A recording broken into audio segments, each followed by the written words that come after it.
ಗಿಡ ನೆಡುವ ಕಾರ್ಯಕ್ರಮ, ಮರ ಬೆಳೆಸೋದು ಬಂದರೆ ಅದರಲ್ಲೂ ಕೂಡ ಅವರು ನಾನು 2008ರಿಂದ ಎಷ್ಟು ಗಿಡ ನೆಟ್ಟಿದ್ದೀವಿ ಅಂತ ಹೇಳಿದ್ರೆ ಸುಮಾರು ಒಂದು 20 ಲಕ್ಷ ಗಿಡ ನೆಟ್ಟಿದ್ದೀವಿ ಅಂತ ಹೇಳ್ತಾರೆ. ಒಂದು ಅಂದಾಜು 20 ಲಕ್ಷ ಗಿಡ ನೆಟ್ಟಿದ್ದಾರೆ. ಆಯಿತು, ಇದರಲ್ಲಿ ಟ್ರೀ ಸೆನ್ಸಸ್ ಆಗಿದೆಯಲ್ಲ, ಟ್ರೀ ಸೆನ್ಸಸ್ ಪ್ರಕಾರ ಎಷ್ಟು ಗಿಡ ಇದ್ದಾವೆ ಅಂತ ಕೇಳಿದೆ. ಅವರು ಹೇಳ್ತಾರೆ ಟ್ರೀ ಸೆನ್ಸಸ್ಸು 85% ಕಂಪ್ಲೀಟ್ ಆಗಿದೆ. ಆ 85% ಡೇಟಾನ ಇಟ್ಕೊಂಡು ನಾವು ಒಟ್ಟು ಬ್ಯಾಂಗ್ಳೂರಿನಲ್ಲಿ ಮರಗಳ ಸಂಖ್ಯೆ 9 ಲಕ್ಷ ಅಂತ ಹೇಳ್ಬೋದು ಅಂತ ಹೇಳ್ತಾರೆ. ಇದು Cubbon park, Lalbagh, Indian Institute of Science, GKVK, Bengaluru university ಇಂಥವುಗಳನ್ನು ಹೊರತುಪಡಿಸಿ ಇದು ರಸ್ತೆ ಬದಿಯಲ್ಲಿ, ಬಹುಶಃ ಕೆರೆಗಳಲ್ಲಿ ಅಥವಾ ಲೇಔಟ್ಗಳಲ್ಲಿ ನೆಟ್ಟಿರೋ ಮರಗಳ ಸಂಖ್ಯೆ 9 ಲಕ್ಷ. ನಾನು ಅವ್ರಿಗೆ ಕೇಳಿದೆ, ನೀವು 2008ರಿಂದ 20 ಲಕ್ಷ ಗಿಡ ನೆಟ್ಟಿದ್ದೀವಿ, ಹಾಗಾದರೆ ಈಗ ಇರೋದು 9 ಲಕ್ಷ ಗಿಡ ಆದರೆ ಉಳಿದಿದ್ದ ಗಿಡ ಎಲ್ಲೋಯ್ತು? ಹಾಗಾದರೆ ಮೈಸೂರು ಮಹಾರಾಜರು ನೆಟ್ಟಿದ್ದು ಎಲ್ಲೋದ್ವು? ಸ್ವಾತಂತ್ರ್ಯ ಬಂದ ನಂತರ ನಾವು ನೆಟ್ಟಿರೋ ಗಿಡಗಳು ಎಲ್ಲೋದ್ವು? ಇದು ಯಾವುದಕ್ಕೂ ಕೂಡ ಉತ್ತರ ಇಲ್ಲ, ಸಮಂಜಸವಾಗಂತೂ ಉತ್ತರ ಇಲ್ಲ. ಏನೇನೋ ಹೇಳಬೇಕು ಅಂತ ಹೇಳ್ತಾರೆ, ಆದರೆ ನನಗೆ ಕನ್ವಿನ್ಸ್ ಆಗುವಂಥ ಉತ್ತರ ಅಂತೂ ನನಗೆ ಸಿಕ್ಕಿಲ್ಲ. ಆಮೇಲೆ ಕೇಳಿದೆ, ಒಂದು ಗಿಡ ನೆಡೋದಕ್ಕೆ ಎಷ್ಟು ಖರ್ಚಾಗುತ್ತೆ ಅಂತ. ಅವರು ಹೇಳ್ತಾರೆ ಒಂದು ಗಿಡ ನೆಡೋದಕ್ಕೆ 2300 ರೂಪಾಯಿ ಖರ್ಚಾಗುತ್ತೆ. BBMPದಾದರೆ ಇನ್ನು ಕೆಲವು ಕಡ್ಡಾಯ ಅರಣ್ಯೀಕರಣ ಅಂತ ಹೇಳ್ತಾರೆ, ಕಾಂಪನ್ಸೇಟ್ರಿ ಎಫಾರೆಸ್ಟೇಷನ್. ಆ ಕಾರ್ಯಕ್ರಮದಲ್ಲಿ ನೆಟ್ಟರೆ ಒಂದು ಗಿಡಕ್ಕೆ 3108 ರೂಪಾಯಿ ಖರ್ಚಾಗುತ್ತೆ ಅಂತ ಹೇಳ್ತಾರೆ. ಅರ್ಥ ಆಗ್ತಾ ಇದೆಯಾ ನಾನು ಹೇಳೋದು? ಕಾಂಪನ್ಸೇಟ್ರಿ ಎಫಾರೆಸ್ಟೇಷನ್ ಅಂದರೆ ಮೆಟ್ರೋನವರು ಒಂದು ಗಿಡ ಎಲ್ಲಾದರೂ ತೆಗೆದ್ರೆ ಅದಕ್ಕೆ ಬದಲಿಯಾಗಿ 10 ಗಿಡ ನೆಡಬೇಕು. ಆ ಕಾರ್ಯಕ್ರಮದಲ್ಲಿ ಖರ್ಚು ಅವರೇ ಕೊಡ್ತಾರೆ, ಆ ಸಂಸ್ಥೆಯವರು, ಮೆಟ್ರೋ ಅಥವಾ ಬೇರೆ ರೈಲ್ವೇಸ್ ಅವರು ಯಾರೋ ಕೊಡ್ತಾರೆ. ಅಂಥದ್ರಲ್ಲಿ ಆದರೆ 3108 ರೂಪಾಯಿ ಒಂದು ಗಿಡಕ್ಕೆ ಖರ್ಚಾಗುತ್ತೆ. ಯಾವ್ಯಾವ ಕಾಂಪೊನೆಂಟ್ಗೆ ಎಷ್ಟು ಅಂತ ಹೇಳಿದ್ರೆ, ಗುಣಿ ತೋಡಕ್ಕೆ, ಗುಣಿ ಮುಚ್ಚಕ್ಕೆ 300 ರೂಪಾಯಿ ಅಂತ ಎಸ್ಟಿಮೇಟಲ್ಲಿ ಇಟ್ಕೊಂಡಿದ್ದಾರೆ. ಹಾಗೆ ಗಿಡಕ್ಕೆ 159 ರೂಪಾಯಿ ಮತ್ತು ಕಡ್ಡಿಗೆ 18 ರೂಪಾಯಿ ಮತ್ತು ನೀರು ಹಾಕಕ್ಕೆ 1064 ರೂಪಾಯಿ.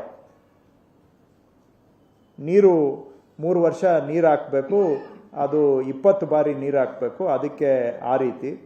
ಆಮೇಲೆ ಒಂದು ಗಿಡಕ್ಕೆ ಕಾವಲುಗಾರರಿಗೆ ಗುಂಡಿ ತೋಡಕ್ಕೆ 129, ಗುಂಡಿ ಮುಚ್ಚಕ್ಕೆ 157, 300 ಆಯಿತು, ಸರಿನಾ? ಸೊ ಗಿಡಕ್ಕೆ 135. ಆಮೇಲೆ ಆ ಗಿಡದ ಸುತ್ತ ಟ್ರೀ ಗಾರ್ಡ್ ಅಂತ ಹಾಕ್ತಾರಲ್ಲ, ರಕ್ಷಾ ಬಿದಿರ್ದು, ರಕ್ಷಾ ಕವಚ ಬಿದಿರಿಂದು, ಅದಕ್ಕೆ 452 ರೂಪಾಯಿ. ಆಮೇಲೆ ಕಡ್ಡಿ ಉಣ್ತಾರೆ, ಅದಕ್ಕೆ 18 ರೂಪಾಯಿ. ನೀರು ಹಾಯಿಸೋದಕ್ಕೆ 1064 ರೂಪಾಯಿ. ಗಿಡಕ್ಕೆ, ಒಂದು ಗಿಡಕ್ಕೆ ಕಾವಲುಗಾರರಿಗೆ 116 ರೂಪಾಯಿ. ಇದಲ್ಲದೆ ಅದನ್ನ ಮೌಲ್ಯಮಾಪನ ಮತ್ತು ಇತರೆ ಖರ್ಚುಗಳಿಗೆ 119 ರೂಪಾಯಿ. ಒಂದು ಗಿಡಕ್ಕೆ 116 ರೂಪಾಯಿ ಕಾವಲುಗಾರರ ವೆಚ್ಚ, 3 ವರ್ಷಕ್ಕೂ ಸೇರಿ. ಒಂದು ಗಿಡಕ್ಕೆ ಆದರೆ ವೆಚ್ಚ, ಒಂದು ಗಿಡದಲ್ಲಿ ಅದರ ಕಾಂಪೊನೆಂಟ್ ಅಷ್ಟಿರುತ್ತೆ. ಇಷ್ಟು ಸೇರಿಸಿದ್ರೆ ಹೆಚ್ಚು ಕಮ್ಮಿ 2300 ರೂಪಾಯಿ ಆಗುತ್ತೆ. ಇದು 2300 ರೂಪಾಯಿಗೆ ಬ್ರೇಕ್ ಡೌನು. ಇದಲ್ಲದೆ 3100 ರೂಪಾಯಿದು ಎಸ್ಟಿಮೇಟು ಬೇರೆ ಇದೆ. ಅದರಲ್ಲಿ ನೀರಿಗೂ ಜಾಸ್ತಿ ಆಗುತ್ತೆ, ಇನ್ನು ವಾಚ್ ಆ್ಯಂಡ್ ವಾರ್ಡು ಜಾಸ್ತಿ ಆಗುತ್ತೆ. ಅದನ್ನು 5 ವರ್ಷಕ್ಕೆ ಮೇಂಟೆನೆನ್ಸ್ ಮಾಡ್ತಾರೆ. ಈ ಕಾಂಪೊನೆಂಟ್ಸು ಜಾಸ್ತಿ ಆಗ್ತವೆ ಅದರಲ್ಲಿ. ಸೊ ನಾನು ಅವರಿಗೆ ಕೇಳಿದೆ, ನನ್ನ ಕ್ಷೇತ್ರದಲ್ಲಂತೂ ನಾನು ನೋಡಿದ್ದೇನೆ, ಅಲ್ಲಿ ಎಲ್ಲೂ ಕೂಡ ಈಗ ಗುಣಿ 2.5 ಅಡಿಗೆ 2.5 ಅಡಿ ಅಗಿಬೇಕು ಅಂತ ಇದೆ. 2.5 ಅಡಿ ಆಳ 2.5 ಅಡಿ ಉದ್ದ, 2.5 ಅಡಿ ಆಳ, ಅಗಲ ಆಳ ಉದ್ದ, ಸಾರಿ ಅಗಲ ಉದ್ದ ಆಳ 2.5 2.5 2.5 ಅಂತ. ಇವರು ನಾನು ನೋಡ್ದಂಗೆ ಫುಟ್ಪಾತಲ್ಲಿ 2 ಪೇವರ್ಸನ್ನು ತೆಗೆದ್ಬಿಟ್ಟು ಉಣ್ತಾರೆ. ಅಲ್ಲಿ ಹೆಂಗೆ 2 ಪೇವರ್ಸ್ ತೆಗೆದ್ರೆ 3/4 ಅಡಿ ಜಾಗ ಸಿಗುತ್ತೆ, 3/4 ಅಡಿಗೆ 3/4 ಅಡಿ. ಇದರಲ್ಲಿ 2.5 ಅಡಿ ಗುಣಿ ಹೆಂಗೆ ಮಾಡ್ತೀರಾ ಅಂತ ಕೇಳಿದ್ರೆ ಅದಕ್ಕೂ ಕೂಡ ಉತ್ತರ ಇಲ್ಲ. ಇದೆಲ್ಲ ಆಗಿದೆ, ಇಲ್ಲಿವರೆಗೂ ನಡೆದು ಬಂದಿದೆ. ಆ ಸಂಖ್ಯೆಗಳನ್ನು ಖಾತ್ರಿಪಡಿಸ್ಕೊಳ್ಳೋದು ಹೇಗೆ? ಯಾಕೆಂದರೆ ಈಗ 2008ರಿಂದ ಈಚೆಗೆ 18 ವರ್ಷದಲ್ಲಿ 20 ಲಕ್ಷ ಗಿಡ ನೆಟ್ಟಿದ್ದೀವಿ. ಆದರೆ ಟ್ರೀ ಸೆನ್ಸಸ್ಸಲ್ಲಿ ನೋಡಿದರೆ 9 ಲಕ್ಷ ಬರ್ತಾ ಇದೆ. ಹಿಸ್ಟಾರಿಕಲಿ ಐತಿಹಾಸಿಕವಾಗಿರೋ ಮರಗಳನ್ನೂ ಸೇರಿಸಿದ್ರೆ ಆಯಿತು. ಸ್ವಲ್ಪ ಡಿಫೆನ್ಸ್ ಲ್ಯಾಂಡಲ್ಲಿ ನೆಟ್ಟಿದ್ದು ಇದರಲ್ಲಿ ಕೌಂಟ್ ಆಗಿಲ್ಲ, GKVK ಒಳಗಡೆ ನೆಟ್ಟಿದ್ದು ಕೌಂಟ್ ಆಗಿಲ್ಲ, ಬ್ಯಾಂಗ್ಳೂರು ಯೂನಿವರ್ಸಿಟಿ ಒಳಗಡೆ ನೆಟ್ಟಿದ್ದು ಕೌಂಟ್ ಆಗಿಲ್ಲ, ಆಯಿತು ಒಂದು 2 ಲಕ್ಷ ಅದಕ್ಕೂ ತಗೊಳ್ಳಿ. ಒಂದು 9 + 2 ಅಂತ ಹೇಳಿದ್ರೆ ಒಂದು 11 ಲಕ್ಷ ಅಂತ ಇಟ್ಕೊಳ್ಳಿ. 18 ವರ್ಷದಲ್ಲೇ 20 ಲಕ್ಷ ನೆಟ್ಟಿದ್ದೀವಿ. ಅಲ್ಲಿ ಮೊದಲಿನ ನೆಟ್ಟಿದ್ದೆಲ್ಲೋದು ಎಲ್ಲ ಸೇರಿಸಿದ್ರೆ 11 ಲಕ್ಷ ಬರ್ತಾ ಇದೆ. ಸೊ ಎಲ್ಲಿ ಇದು ಅಂತ ಕೇಳಿದಾಗ ಅವ್ರಿಗೆ ಅದು ಸರಿ ಅನ್ನಿಸ್ತು, ನನಗೇನು ಅದು ಅಂತೂ ಕನ್ವಿನ್ಸ್ ಆಗಿಲ್ಲ.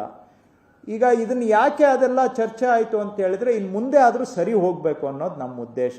ಈಗ ಸಂತಾನಹರಣ ವಿಷಯದಲ್ಲೇ ಆಗಲಿ ಅಥವಾ ಗಿಡ ನೆಡೋದರಲ್ಲೇ ಆಗಲಿ ಆಗಿದ್ದಾಗಿದೆ, ಇನ್ನು ಮುಂದೆ ಇದು ಸರಿ ಹೋಗಬೇಕು. ಅದಕ್ಕೆ ನಾನು ಎಲ್ಲ ನಮ್ಮ ಅಧಿಕಾರಿಗಳಿಗೆ ಸೂಚನೆ ಕೊಟ್ಟಿದ್ದೇನೆ.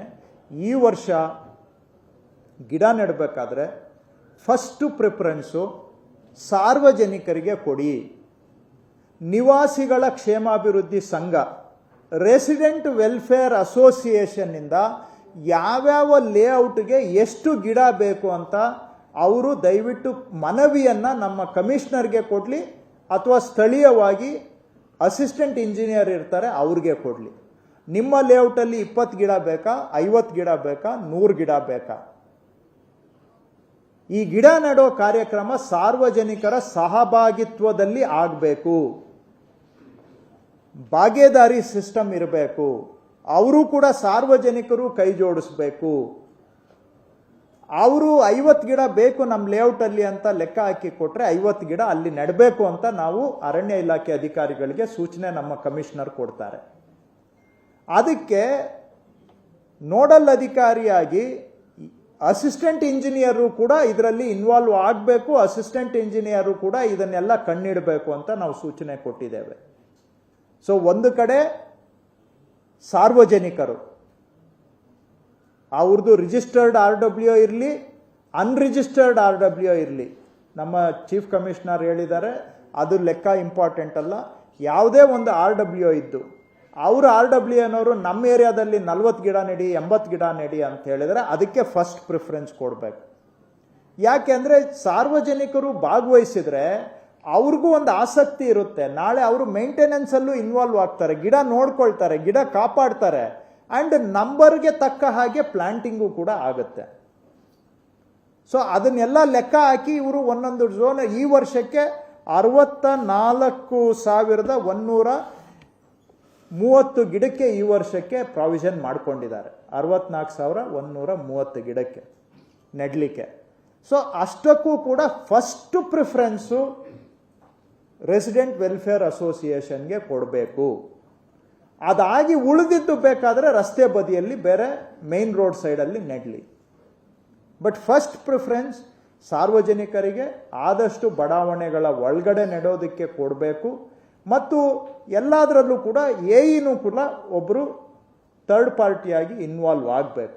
ಇಲ್ಲ ಅಂದರೆ ಅವರು ಎಲ್ಲಿ ನೆಡ್ತಾರೆ, ಯಾವತ್ತು ನೆಡ್ತಾರೆ, ಯಾವುದಕ್ಕೂ ನಮ್ಮ ಹತ್ರ ಖಚಿತ ಮಾಹಿತಿ ಇಲ್ಲ, ವೆರಿಫೈಯಬಲ್ ಮಾಹಿತಿ ಇಲ್ಲ. ಎಇನ್ ಇನ್ವಾಲ್ವ್ ಆಗಿಬಿಟ್ರೆ ಎಲ್ಲ ಪ್ರಾಬ್ಲಮ್ ಸಾಲ್ವ್ ಆಗಿಬಿಡುತ್ತೆ ಅಂತ ನಾನು ಹೇಳ್ತಾ ಇಲ್ಲ. ಫಸ್ಟು ನಮಗೆ ಸಾರ್ವಜನಿಕರನ್ನ ಇನ್ವಾಲ್ವ್ ಮಾಡಿದರೆ ಅದರಲ್ಲಿ ಗಣನೀಯ ಸುಧಾರಣೆ ಆಗುತ್ತೆ ಅಂತ ನಾನು ನಂಬಿದ್ದೇನೆ. ಅದರ ಜೊತೆಗೆ ಒಬ್ಬ ಎಇನೂ ಕೂಡ ನಾವು ಸೇರಿಸುವಂಥದ್ದು ಮಾಡ್ತಾ ಇದ್ದೇವೆ. ಯಾಕಂದರೆ ಮಾಡೋ ಕೆಲಸ ಸರಿಯಾಗಿ ಆಗಬೇಕು, ಸಮರ್ಪಕವಾಗಿ ಆಗಬೇಕು, ಸಾರ್ಥಕ ಆಗಬೇಕು. ಸೊ ಈ ಉದ್ದೇಶದಿಂದ ಗಿಡ ನೆಡೋ ಕಾರ್ಯಕ್ರಮದಲ್ಲೂ ಕೂಡ ನಾನು ಕೆಲವು ಸುಧಾರಣಾ ಕ್ರಮಗಳನ್ನು ಅವ್ರಿಗೆ ಸೂಚಿಸಿದ್ದೇನೆ. ಈ ಎರಡೂ ಮಾಡೋದರಿಂದ ಇವು ಬಹುಶಃ ಇವೆಲ್ಲ ಸಣ್ಣ ಸಣ್ಣ ವಿಷಯಗಳು. ಬೀದಿ ನಾಯಿ ನಿಗ್ರಹ ಬಹುಶಃ ನಮ್ಮಂಥವ್ರ ಲೆವೆಲಲ್ಲಿ ಅದು ಎಷ್ಟು ಬಾರಿ ರಿವ್ಯೂ ಆಗಿದೆ, ಏನಾಗಿದೆ, ಸಾಧಕ ಬಾಧಕಗಳು ಚರ್ಚೆ ಬಹುಶಃ ಆಗಿಲ್ಲ. ಆದರೆ ಜನಗಳಲ್ಲಿ ನೋಡಿದಾಗ ಇದು ಒಂದು ಮುಖ್ಯ ಇಶ್ಯೂ ಇದೆ ಬೆಂಗಳೂರಿನಲ್ಲಿ. ನನಗೆ ತುಂಬ ಜನ ಸಾರ್ವಜನಿಕರದ್ದು ಕಂಪ್ಲೇಂಟ್ ಬರುತ್ತೆ, ಬೀದಿ ನಾಯಿಗಳ ಸಮಸ್ಯೆ ಇದೆ ಅಂತ. ಆಗ್ತಾನೆ ಇದೆ. ಇದು ಎಕ್ಸ್ಟ್ರೀಮ್ ಕೇಸು, ಏನು ಕಚ್ಚೋದು ಮಾಡೋದು ಅದು ಭಾಳ ಅಪರೂಪ. ಆದರೂ ಕೂಡ ಬೇರೆ ದಿನನಿತ್ಯದ ಜೀವನದಲ್ಲಿ ಇದರಿಂದ ಒಂಥರ ಬೆಂಗಳೂರಿನ ಆರೋಗ್ಯನೂ ಮೇಲೂ ಪರಿಣಾಮ ಇದೆ, ಸಾರ್ವಜನಿಕರ ಇದು ಏನು ಸೇಫ್ಟಿ ಮೇಲೇನೂ ಕೂಡ ಪರಿಣಾಮ ಇದೆ. ಆ್ಯಂಡ್ ಸ್ವಚ್ಛ ನಗರ ಆಗಬೇಕು ಅಂತ ಹೇಳಿದರೆ ಈ ಸಮಸ್ಯೆಯನ್ನು ನಾವು ನಿಗ್ರಹ ಮಾಡದೆ ಸ್ವಚ್ಛ ನಗರ ಮಾಡಲಿಕ್ಕೂ ಆಗೋದಿಲ್ಲ. ಮತ್ತು ಹವಾಮಾನ ಬದಲಾವಣೆ ಆಗ್ತಾ ಇರುವಂಥ ಕಾಲದಲ್ಲಿ ಗಿಡ ನೆಡೋ ಹೆಸರಿನಲ್ಲಿ ನಾವು ಇಷ್ಟೆಲ್ಲ ಹಣ ಖರ್ಚು ಮಾಡ್ತೀವಿ. ಈ ವರ್ಷ 64,000 ಗಿಡಕ್ಕೆ ಸುಮಾರು 9,40,00,000 ನಾವು ಖರ್ಚು ಮಾಡ್ತಾ ಇದ್ದೇವೆ. ಈ ವರ್ಷ ಕಮ್ಮಿ ಇದೆ, ಹಿಂದೆ ಎಲ್ಲ ಕೆಲವು ವರ್ಷ 1 ಲಕ್ಷ, 1.5 ಲಕ್ಷ, 2 ಲಕ್ಷ ಗಿಡ ನೆಟ್ಟಿದ ವರ್ಷಗಳು ಇದ್ದಾವೆ.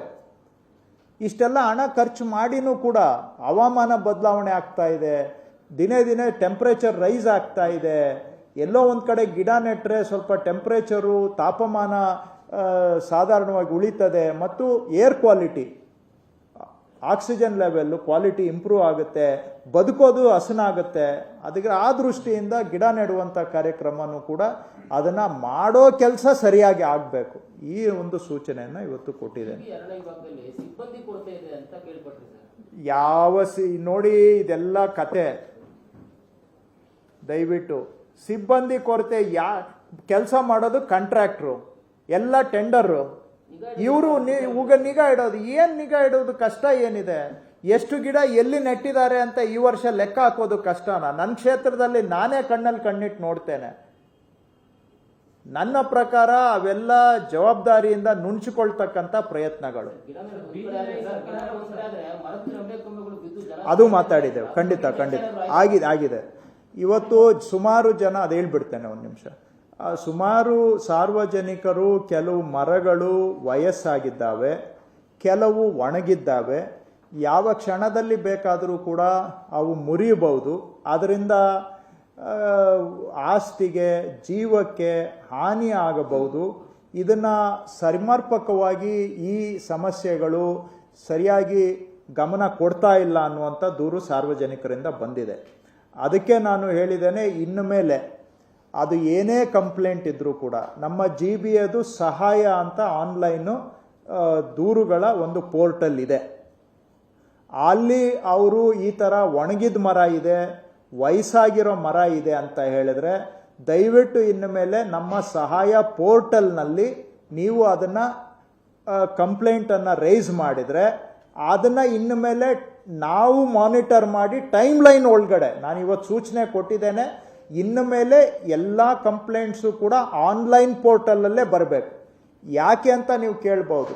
ಏನು ನಿಮಗೆ ಪೇಪರಲ್ಲಿ ಕಂಪ್ಲೇಂಟ್ ಕೊಟ್ಟರೆ ಆಗಲ್ವ? ಪೇಪರಲ್ಲಿ ಕಂಪ್ಲೇಂಟ್ ಕೊಟ್ಟರೆ ನಾನು ಟ್ರ್ಯಾಕ್ ಮಾಡೋಕ್ಕಾಗಲ್ಲ, ಚೀಫ್ ಕಮಿಷನರು ಟ್ರ್ಯಾಕ್ ಮಾಡೋಕ್ಕಾಗಲ್ಲ, ನಮ್ಮ ಕಮಿಷನರ್ಸು ಟ್ರ್ಯಾಕ್ ಮಾಡೋಕ್ಕಾಗೋದಿಲ್ಲ. ಅದಕ್ಕೆ ನಾನು ಸಾರ್ವಜನಿಕರಿಗೆ ಮನವಿ ಮಾಡ್ತೇನೆ, ವಯಸ್ಸಾಗಿರೋ ಮರದ್ದು ಕಂಪ್ಲೇಂಟ್ ಇದ್ದರೆ ಅಥವಾ ಒಣಗಿರುವ ಮರದ್ದು ಕಂಪ್ಲೇಂಟ್ ಇದ್ದರೆ ನೀವು ನಮ್ಮ GBAನ ಸಹಾಯ ಪೋರ್ಟಲ್ನಲ್ಲಿ ಈ ಇಶ್ಯೂವನ್ನು ರೈಸ್ ಮಾಡಿ ಅದನ್ನು ನಾವು ಇನ್ಮೇಲೆ ಟೈಮ್ ಲಿಮಿಟ್ ಒಳಗಡೆ ರಿಸಾಲ್ವ್ ಮಾಡೋ ಥರ, ಅದಕ್ಕೆ ಒಂದು ಟ್ರೀ ಆಫೀಸರ್ ಅಂತ ಇರ್ತಾರೆ, ಅವ್ರಿಗೆ ಹೋಗುತ್ತೆ ಆ ಕಂಪ್ಲೇಂಟ್. ಅವರು ಬಂದು ಇನ್ಸ್ಪೆಕ್ಷನ್ ಮಾಡಿ ಸಾರ್ವಜನಿಕರ ದೂರು ಸರಿನಾ ಇಲ್ವಾ ಅಂತ ಇತ್ಯರ್ಥಪಡಿಸ್ಬೇಕು. ಅದು ಅವ್ರ ಲೆವೆಲಲ್ಲಿ ಆಗಲಿಲ್ಲ ಅಂದರೆ ಒಂದು ಟ್ರೀ ಎಕ್ಸ್ಪರ್ಟ್ ಕಮಿಟಿ ಇದೆ, ಅವ್ರಿಗೂ ಹೋಗುತ್ತೆ. ಅದನ್ನೆಲ್ಲ ನಾವು ಮಾನಿಟರ್ ಮಾಡ್ತೇವೆ. ಯಾವಾಗ ಮಾನಿಟರ್ ಮಾಡೋಕ್ಕೆ ಸಾಧ್ಯ? ಆನ್ಲೈನ್ ಮುಖಾಂತರ ಬಂದರೆ ಸಾಧ್ಯ. ಪೇಪರಲ್ಲಿ ಕಂಪ್ಲೇಂಟ್ ಮೂವ್ಮೆಂಟನ್ನು ನಾವು ಮಾನಿಟರ್ ಮಾಡೋಕ್ಕಾಗೋದಿಲ್ಲ. ಸೊ ಇವತ್ತು ಹೇಳಿದ್ದೇನೆ, ಇನ್ಮೇಲೆ ಅದಕ್ಕೆ ಟೈಮ್ ಲೈನನ್ನು ನಾವು ಫಿಕ್ಸ್ ಮಾಡ್ತೇವೆ. ಆನ್ಲೈನಲ್ಲಿ ಕಂಪ್ಲೇಂಟನ್ನು ರೇಸ್ ಮಾಡಿದರೆ ನಾವು ಅದನ್ನು ಟೈಮ್ ಲಿಮಿಟ್ ಒಳಗಡೆ ರಿಸಾಲ್ವ್ ಮಾಡುವಂಥ ವ್ಯವಸ್ಥೆಯನ್ನು ತಗೊಂಡು ಬರ್ತೇವೆ. ಇವತ್ತಿದೆ ಅಂತ ಹೇಳ್ತಾ ಇಲ್ಲ, ಅದ್ರ ಕಡೆಗೆ ನಾವು ಪ್ರಯತ್ನ ಮಾಡ್ತೇವೆ. ಅಲ್ಲ, ಅವರು ಫೋನ್ ಮಾಡಿದ್ರು ಕೂಡ ನಾನು ಹೇಳಿದ್ದೇನೆ, ಅದನ್ನ ಆನ್ಲೈನ್ಗೆ ಕನ್ವರ್ಟ್ ಮಾಡಿ ಅಂತ ಹೇಳಿದೆ. ಅಲ್ಲಿ ಸೇಮ್ ಅದೇ ತರ ಗೋಡೆ ಇದೆ ಸರ್. ನಾನು ಇನ್ಫಾರ್ಮ್ ಮಾಡಿದ್ದೀನಿ, AEE ಡಬಲ್ ಇನ್ಫಾರ್ಮ್ ಮಾಡಿ 1 ತಿಂಗಳಾದ್ಮೇಲೆ ತೆಗೆದಿದ್ದಾರೆ ಸರ್. ವಿಡಿಯೋ ಸ್ಟೇಜ್ ಸಹಾಯ ಪೋರ್ಟಲ್ ಅನ್ನು ಕೂಡ ಇಂಪ್ರೂವ್ ಮಾಡೋದಕ್ಕೆ ವಿಚಾರ ಮಾಡ್ತಾ ಇದ್ದೀವಿ. ನೆಕ್ಸ್ಟ್ ಟೈಮ್ ಅದು ಮಾತಾಡ್ತೇನೆ. ಸಹಾಯ ಪೋರ್ಟಲ್ ಇಂಪ್ರೂವ್ ಮಾಡ್ತೇವೆ. ತನಿಖೆ ಸಮಂಜಸ ಇಲ್ಲ ಅಧಿಕಾರಿಗಳು ಉತ್ತರ ಅಂತ ಹೇಳ್ತಾ ಇದ್ದಾರೆ. ಇದರಲ್ಲಿ ಆಗಿರ್ಬೋದೇನೋ ಅಂತ ತಾವು ಹೇಳ್ತಾ ಇದ್ದಾರೆ. ತನಿಖೆಗೆ ಏನಾದ್ರು ಕೊಡ್ತೀರಾ? ಈಗ ನಂದು ಪ್ರಯಾರಿಟಿ ನೋಡಿ, ನಂದು ಪ್ರಯಾರಿಟಿ ಆಯಿತು, ತನಿಖೆ ನಾನು ಚೀಫ್ ಕಮಿಷನರ್ ಅವ್ರಿಗೆ ಹೇಳ್ತೇನೆ. ಬಟ್ ನನ್ನ ಪ್ರಯಾರಿಟಿ ಪ್ರಾಬ್ಲಮ್ ಸಾಲ್ವ್ ಮಾಡಬೇಕು. ಇದು ಇವತ್ತಿಂದಲ್ಲ. ಸಂತಾನಹರಣ ಕಾರ್ಯಕ್ರಮ ಶುರುವಾಗಿ 25 ವರ್ಷ ಆಗಿದೆ. ABC ಕಾರ್ಯಕ್ರಮ ಆವತ್ತಿಂದ. ಈಗ ಆಕ್ಷನ್ ತಗೊಳ್ಬೇಕು. ನಾನು ಅದರ ಪರ ವಿರೋಧ ಅಲ್ಲ. ನನಗೆ ಇವತ್ತು ಪ್ರಾಬ್ಲಮ್ ಸಾಲ್ವ್ ಮಾಡೋದು ನನಗೆ ಹೆಚ್ಚಿನ ಪ್ರಯಾರಿಟಿ ಅಂತ ನಾನು ಹೇಳ್ತಾ ಇದ್ದೇನೆ. ಸೊ ಇನ್ಮೇಲೆ ನಾನು ಅವ್ರಿಗೆ ಹೇಳಿದ್ದೇನೆ, ಇದೆಲ್ಲ ನಡೆಯೋದಿಲ್ಲ, ಇದು ಸುಧಾರಣೆ ಆಗಬೇಕು. ಅದ್ರ ಕಡೆಗೆ ನಂಬರ್ 1 ಪ್ರಯಾರಿಟಿ. ಇದು ಎಲ್ಲ ಆವಾಗಲೇ ಈ ಪ್ರಶ್ನೆಗಳು ಕೇಳಿದ್ದಿದ್ರೆ ಈ ರೀತಿ ಸಮಸ್ಯೆ ಇರ್ತಾ ಇರಲಿಲ್ಲ. ಆದರೆ ಇದು 25 ವರ್ಷದಿಂದ ಹಿಂಗೆ ಬಂದ್ಬಿಟ್ಟಿದೆ. ಈಗ ಅದನ್ನ ಸಾಲ್ವ್ ಮಾಡೋ ಪ್ರಯತ್ನ ಮಾಡ್ತಾ ಇದ್ದೀವಿ.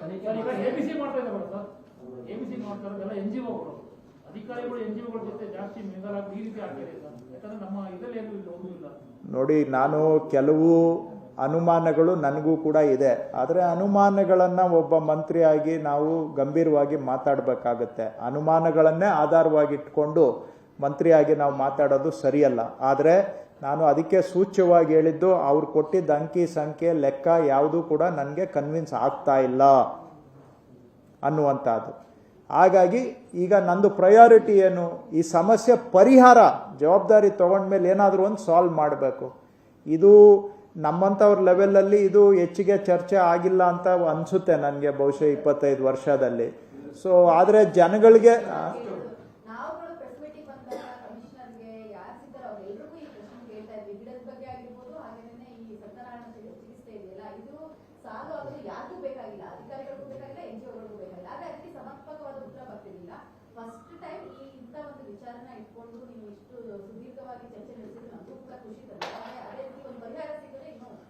ನೋಡಿ, ಈಗ ಈ ಸ್ಟ್ರೇ ಡಾಗು ಕರೆಕ್ಟಾಗಿ 3 ವರ್ಷ ಮಾಡಬೇಕು, ಕಂಟ್ರೋಲ್ ಬರಬೇಕು ಅಂದರೆ. ನಾನು ಇವತ್ತೇ ಏನು ಪರಿಹಾರ ಅಂತ ನಾನು ಹೇಳ್ತಾ ಇಲ್ಲ.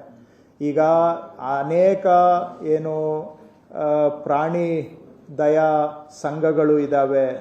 ಇದರಲ್ಲಿ ಹೈಕೋರ್ಟು, ಸುಪ್ರೀಂ ಕೋರ್ಟ್ ಡೈರೆಕ್ಷನ್ಸ್ ಇದೆ, ಕಾನೂನುಗಳಿದ್ದಾವೆ. ಆ ಚೌಕಟ್ಟು ಒಳಗಡೆನೇ ನಾವು ಕೆಲಸ ಮಾಡಬೇಕು.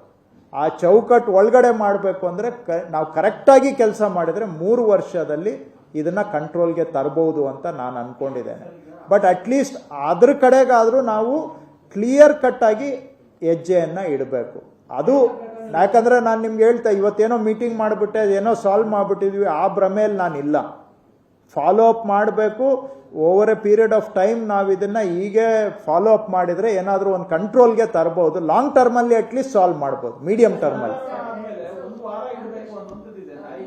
ಎಲ್ಲ ಸೇರಿಸಿ ಹಿಡ್ಕೊಂಡು ಬಂದಾಗಿಂದ ವಾಪಸ್ ತೊಗೊಂಡೋಗಿ ಬಿಡೋವರೆಗೂ 5 ದಿನ ಇಲ್ಲ ಏನಾದರೂ ಇದ್ರೆ ಸರಿಪಡಿಸೋಣ.